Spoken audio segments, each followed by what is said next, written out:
Bom dia, está no ar a Rádio Jornal de Saúde e também a TV Jornal de Saúde. Hoje, às 8h29, 28/10/2014, Belo Horizonte, ainda nublado, meio chuvoso, né, gente? Muito bom, um clima ameno, muito bom mesmo. Não é bom, né, para aquelas coisas cotidianas aí. Às vezes a gente sai para trabalhar, tem que se agasalhar, levar o guarda-chuva, né? Às vezes, bem naquele horário que você vai pegar o ônibus ou tem que andar, não é? Vai molhar o pé, tem aqueles transtornozinhos, né? Mas tudo a gente no decorrer da vida aí vai superando, né? E faz parte da vida. E está precisando, né? O Brasil, sem sombra de dúvida, apesar que agora vem o período de chuvas, né? Ameniza um pouco aí esse período de seca, principalmente em São Paulo, né? Um pouco em Minas Gerais e outros estados aí.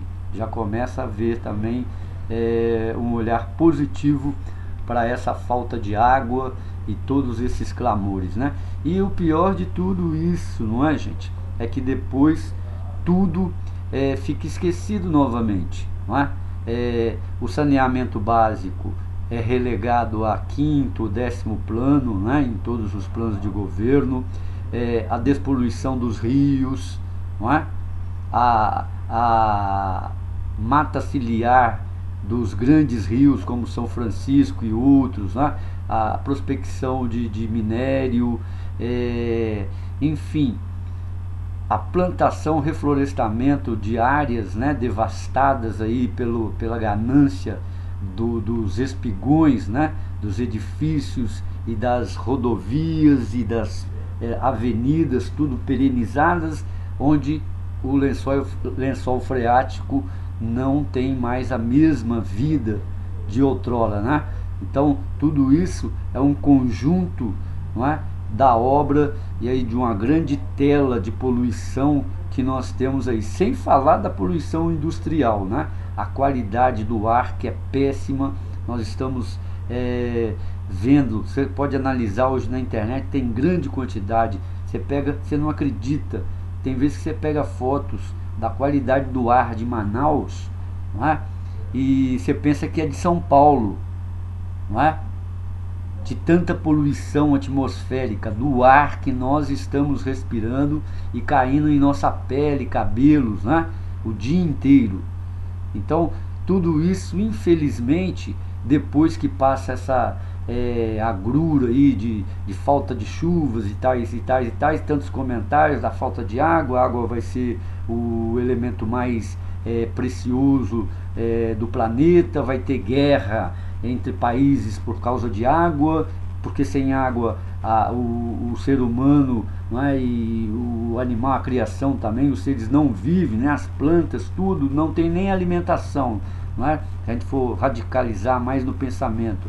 Então, gente, a água é tão essencial quanto o ar, não é? Aqui nesse planeta que habitamos, não é mesmo?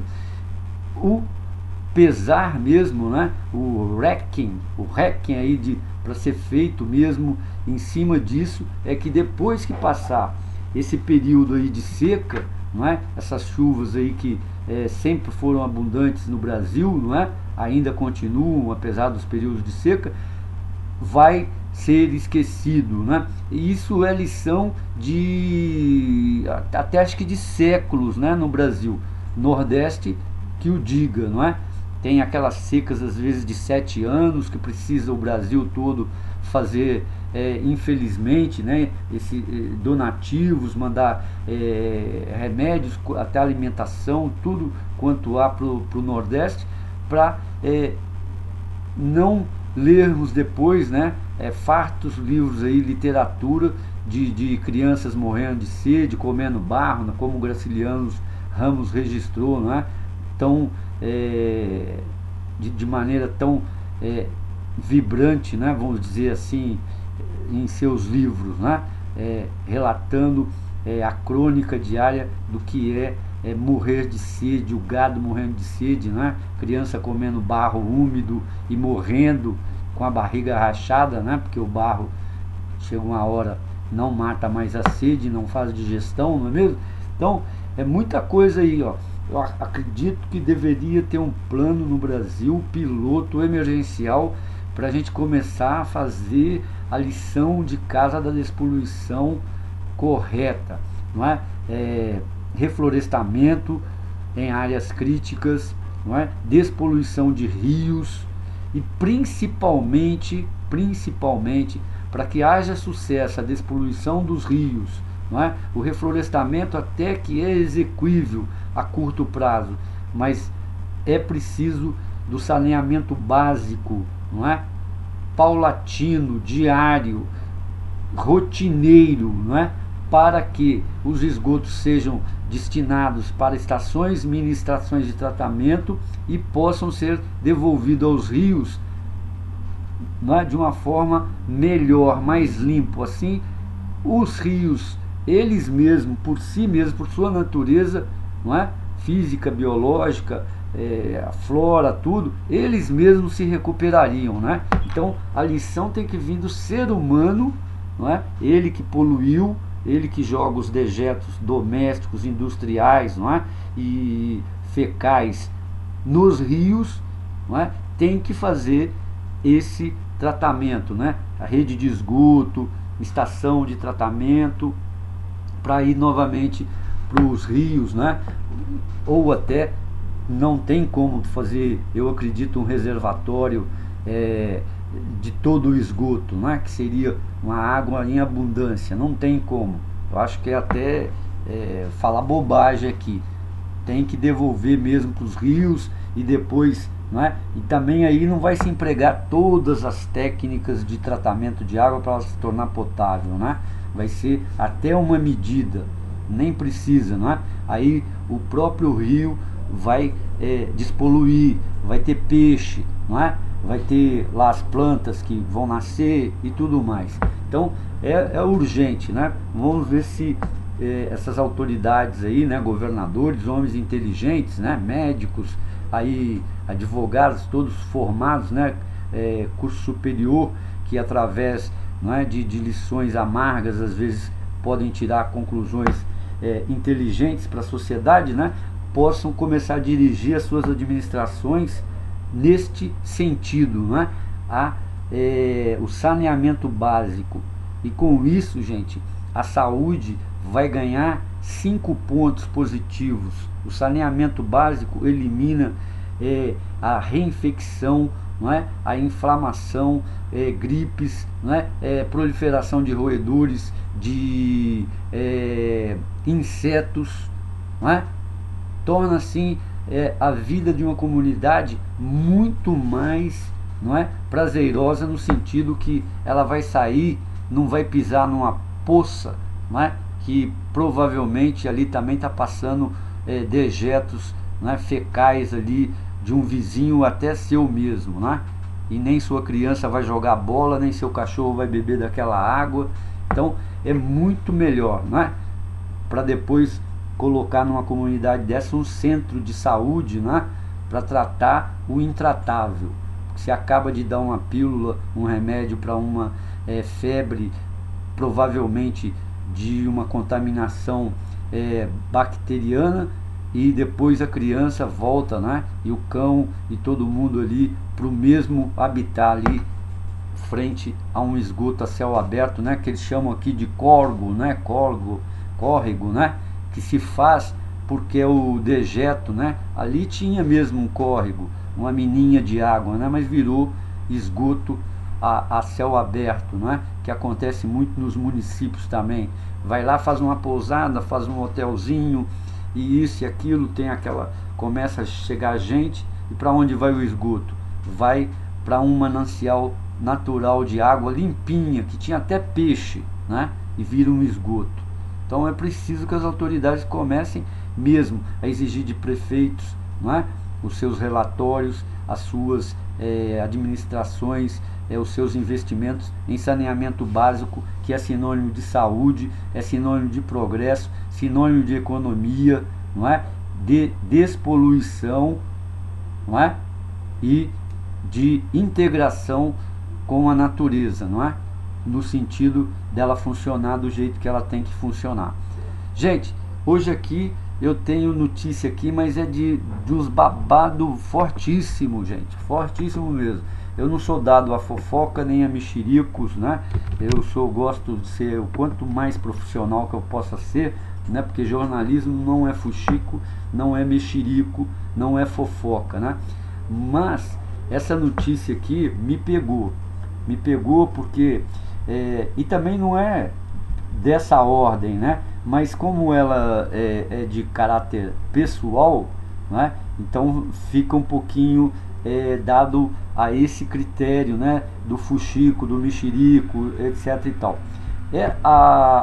Aquela menina, jovenzinhas, né? De 16 anos, a Suzane Richthofen, né? Eu não peguei ainda o nome dela aqui, mais ou menos de cor aqui, que tanto que foi falado, né? Que pegou o namorado, o irmão do namorado, os irmãos cravinhos, né? E matou a pauladas os pais, né? Enquanto eles dormiam, mandou o irmão ir dormir na casa da avó, né? Suzane von Richthofen, né? Ela se casou, tá na Folha de São Paulo, não é? De hoje, com a sequestradora em um presídio de São Paulo. E o fuxico, gente, maior é que ela era evangélica, né? Aí desistiu de ser evangélica, foi para um outro departamento lá deles, das prisões, e ela estava casada, essa Suzane Richthofen, né? Estava casada com aquela que pegou e matou o marido, não é, um japonês de uma família aí de milionária aí, né, da alimentação, do ramo da alimentação, e cortou a cabeça dele. Vocês estão lembrados, né, da Elise Matsunaga, 32 anos, presa pela morte e esquartejamento do marido Marcos Kitano Matsunaga, 41 anos, em junho de 2012. Então, coisa até que recente, não é? Pois nós estamos em 2014. Então, essa menina aí, menina não, né? Hoje a Suzane Richthofen, 30 anos já, né? Ela tinha direito a sair já por prisão domiciliar, não é? E ela recusou, e os advogados começaram a analisar, foram ver que o motivo era esse. E ela casou mesmo, né? Dentro da prisão tem após a assinatura do compromisso, né? Que tem um papel que funciona como uma certidão de casamento, permite o convívio marital, mas também impõe algumas regras de convivência aos casais, né? Então pode se separar, né? Aí vai voltar para a série especial, etc. E ela casou com a Sandra Regina Gomes, condenada a 27 anos de prisão pelo sequestro de uma empresária em São Paulo, e que teve que cumprir a quarentena, que pode ser para poder se casar novamente. Essa Sandra Regina Gomes estava casada com a Elise Matsunaga, 32 anos, né? Que eu já falei aí, que matou o marido e esquartejou, né? Então, para vocês verem aí o que rola, né? E o interessante é que essa Suzane von Richthofen, ela se converteu à religião evangélica, não é? Praticou, ganhou confiança, exercia cargo de chefia, não é?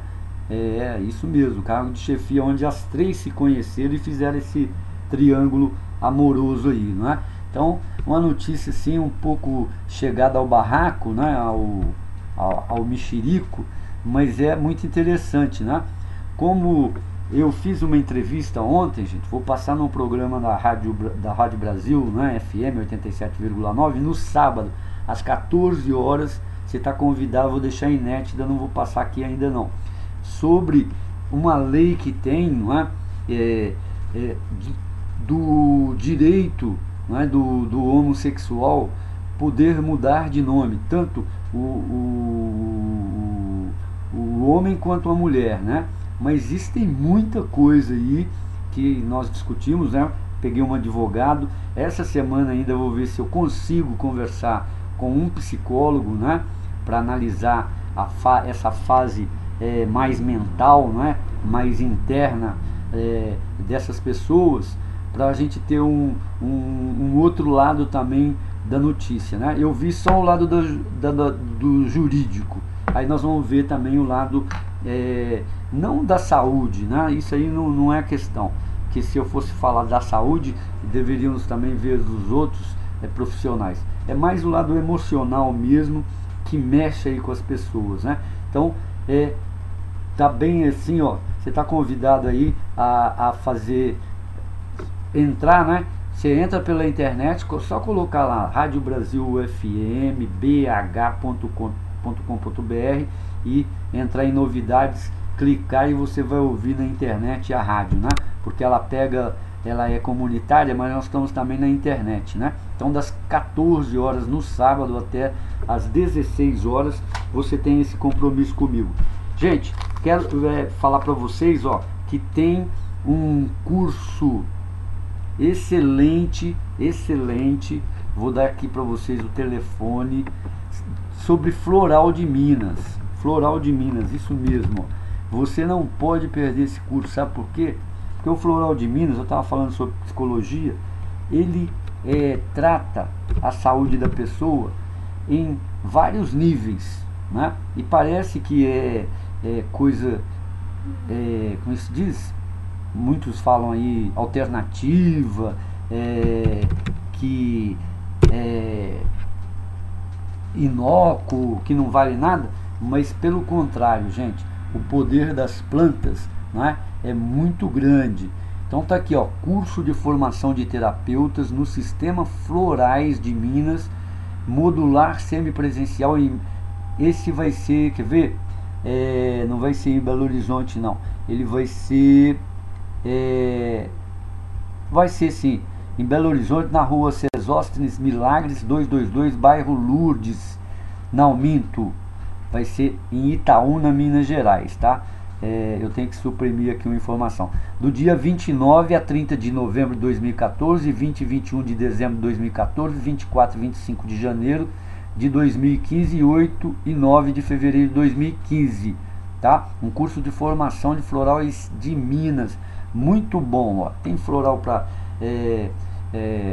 como é que chama? Sensibilidade extremada, insônia, depressão, não é? Socorro psicológico, quando você está todo confuso, tem muita coisa, por isso que vale a pena você fazer esse curso. O valor do curso é R$330 por módulo, não é? E você vai aprender desde as flores a fazer o floral.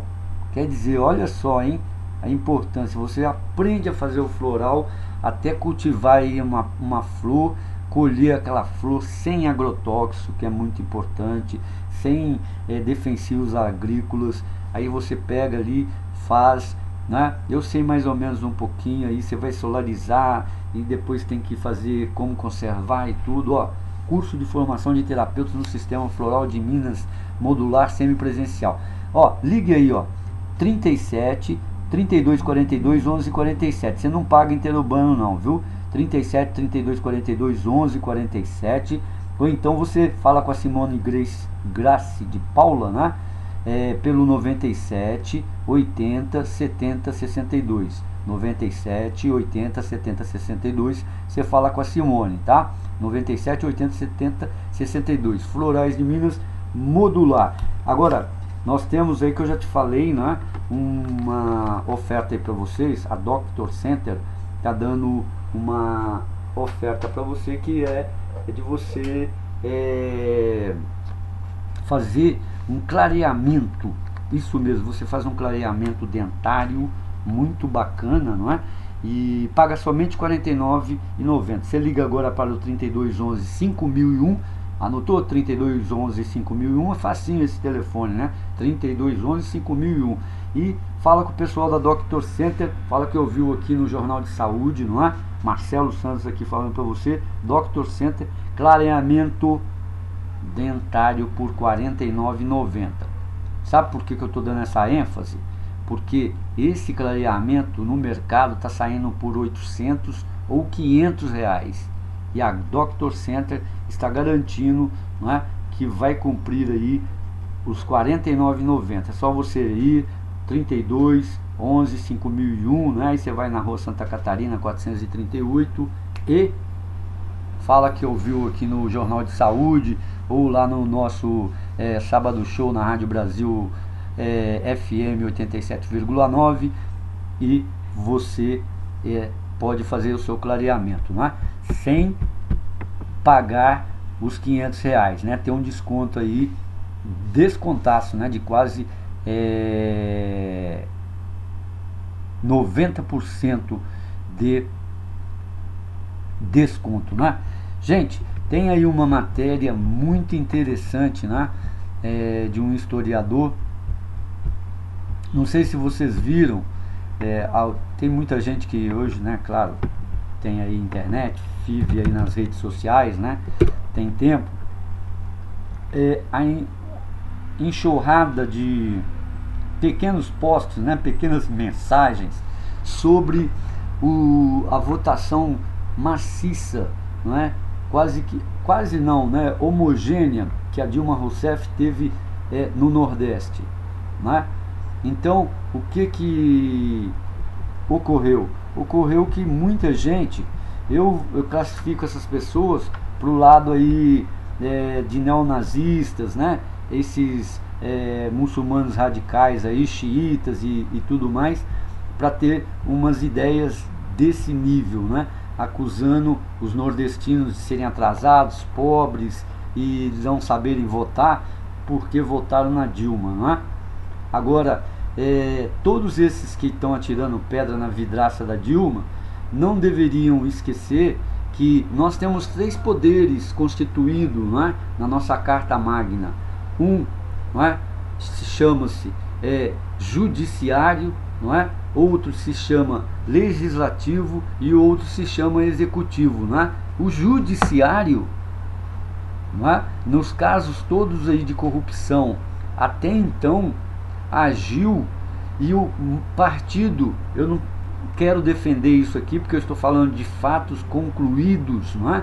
E o partido mais prejudicado nessa eleição, se colocarmos nesse sentido, não é? Que eu não vejo que foi prejudicado coisa nenhuma, foi feita justiça, seria o PT, pelo mensalão, onde um ex-ministro, não é, da Casa Civil, José Dirceu, foi condenado, tesoureiro do PT condenado, vários deputados foram implicados no crime, somente um deles foi absolvido, que foi o Guxiquem, até já faleceu com problema de câncer.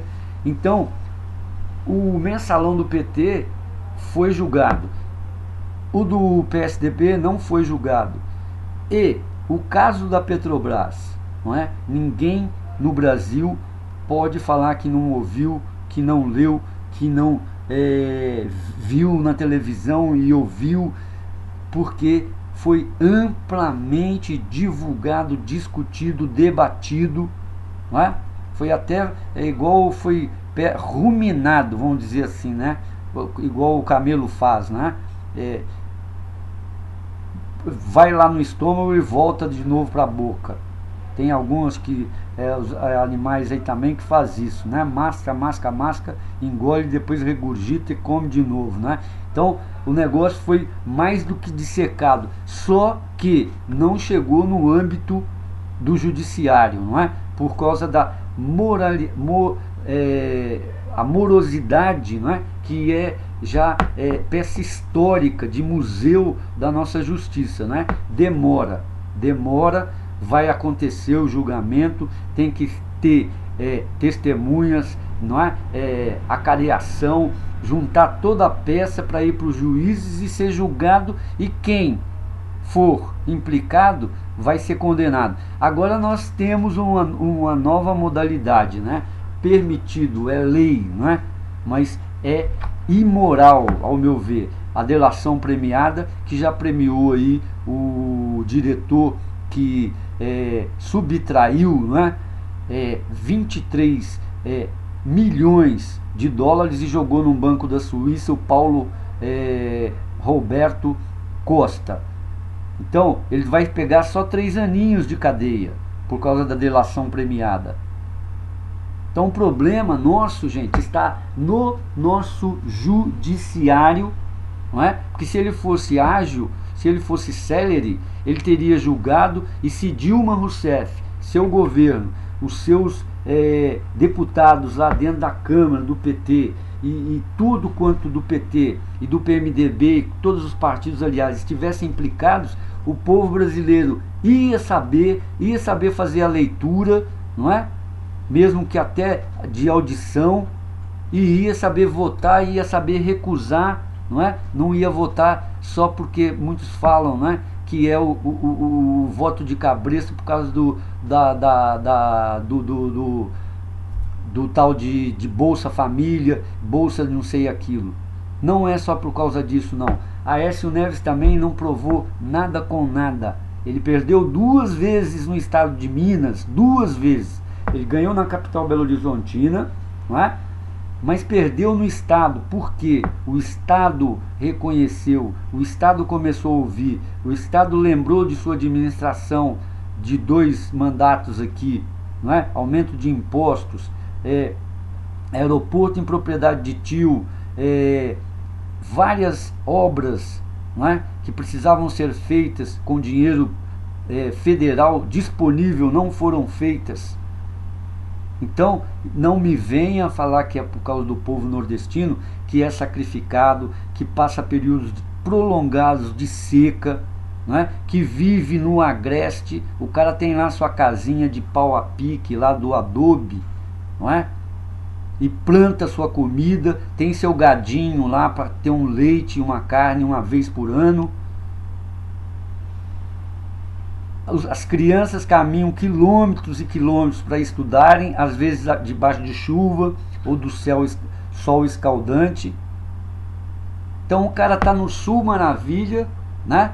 Abrindo um chuveirinho, a sua torneirinha para tomar sua água, dando um sinalzinho para pegar seu táxi, seu ônibus, ou entrando no seu metrô, pegando seu carrinho, e vem me falar dessa sacanagem contra o nordestino, como se o nordestino não fosse brasileiro.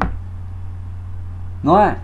É bem engraçado isso, né? Isso só pode ser esses radicais mesmo, né?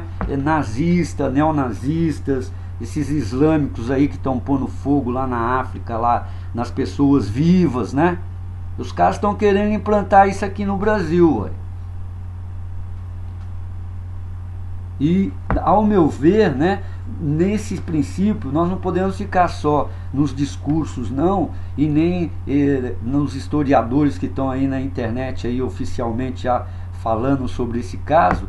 Nós deveríamos pegar agora e entrar com a justiça, identificar esses caras na internet, não é? E processá-los, não é? Deveríamos processá-los, porque isso é crime. Não é mesmo?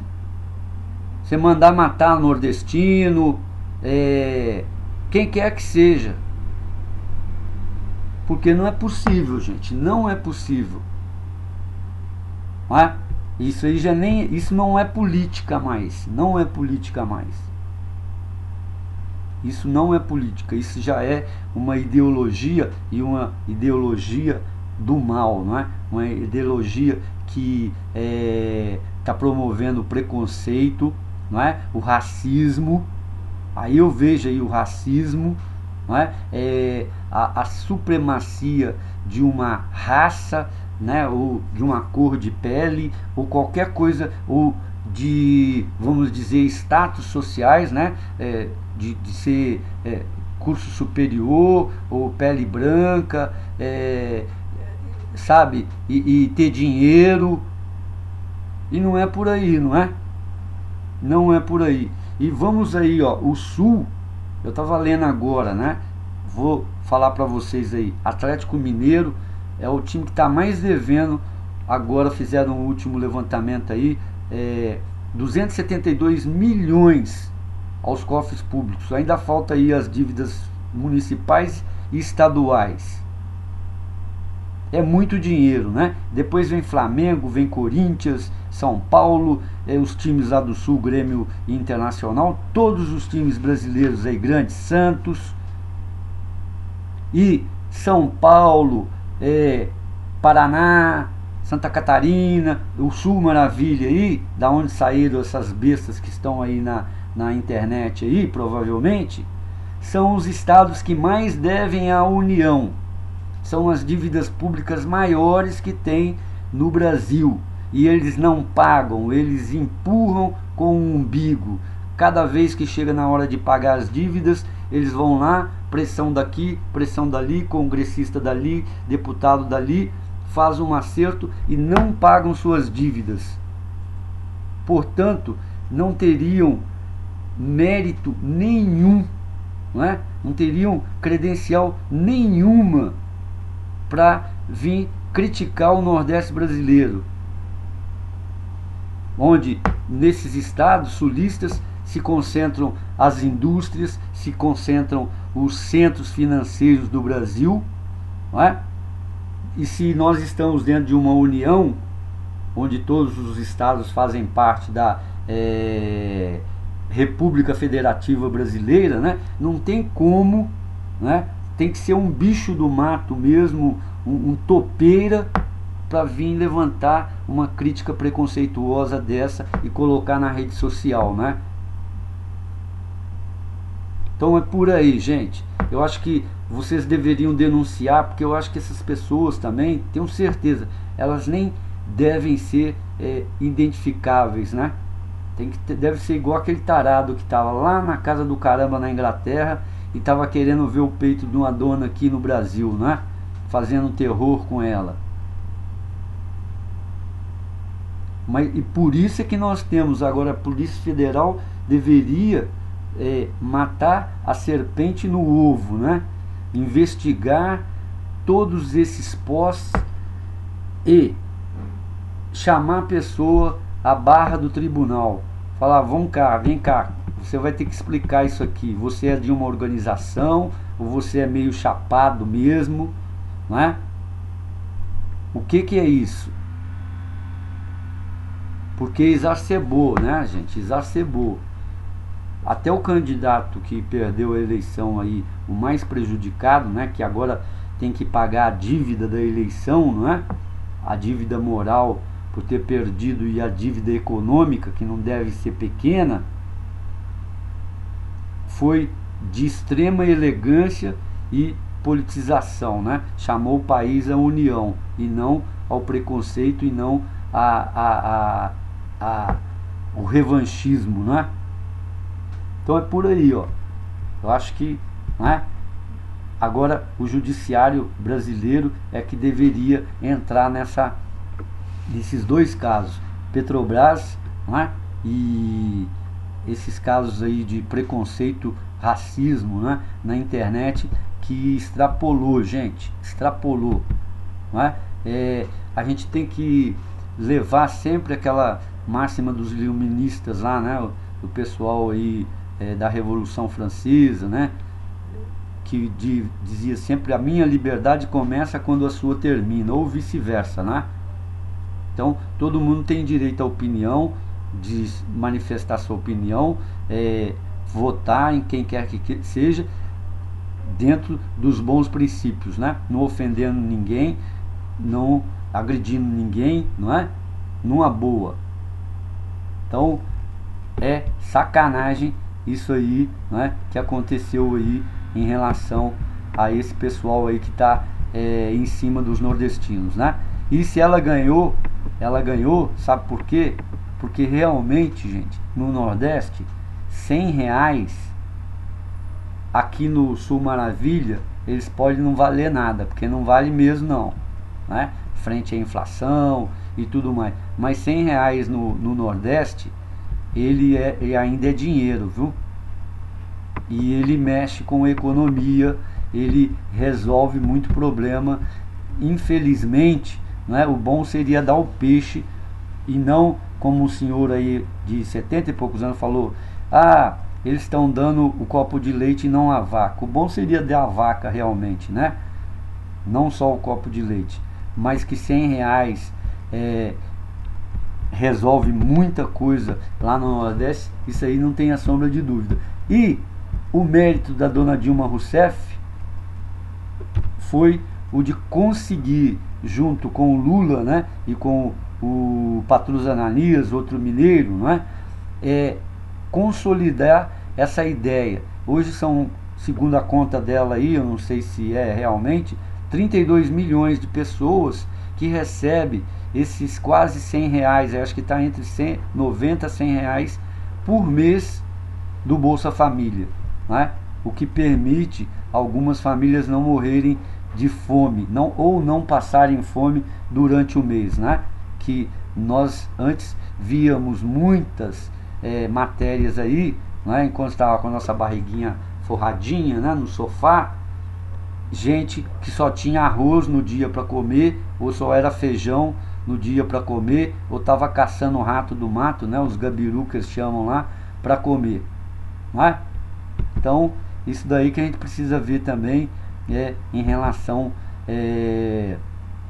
a esses preconceitos aí. Eu estou procurando a matéria aqui, gente, não estou encontrando, mas eu vou procurar aqui de novo, tá?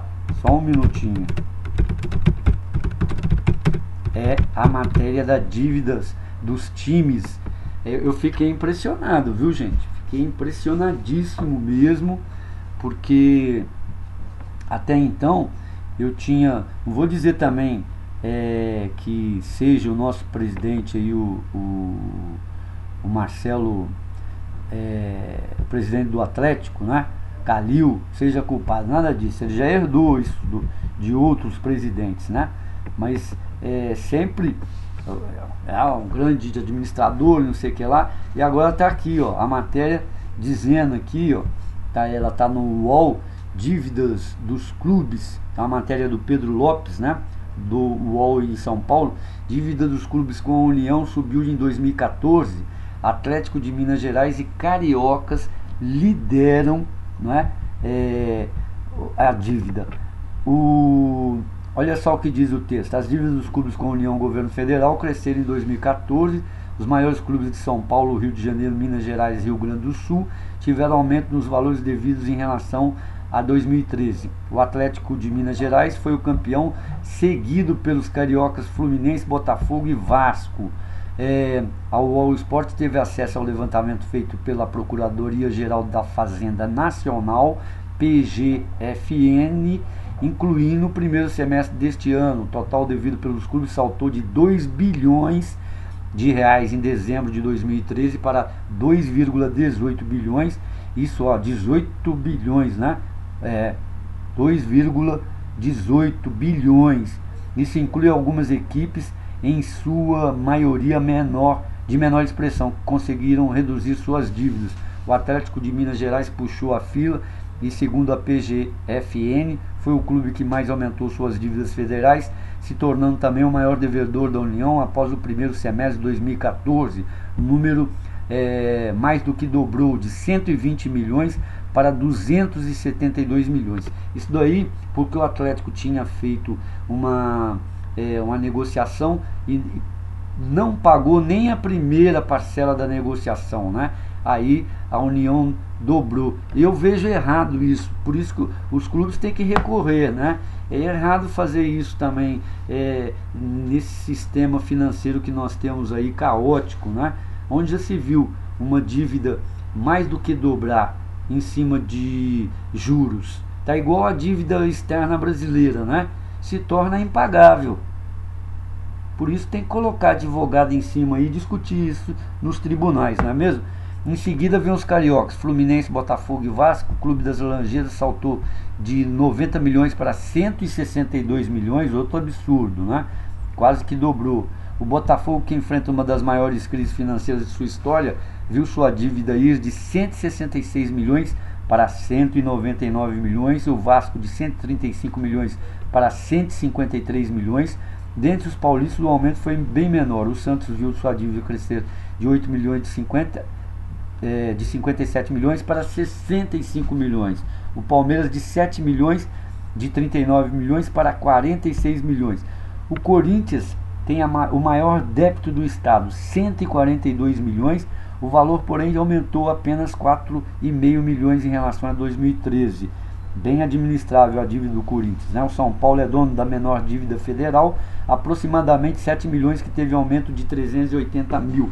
Então, ao meu ver, gente, tinha que ser feito um processo, todos esses times se reunirem, fazer um processo e um plano execuível de pagamento da dívida, sem essas gorduras aí de aumento de dívida, né?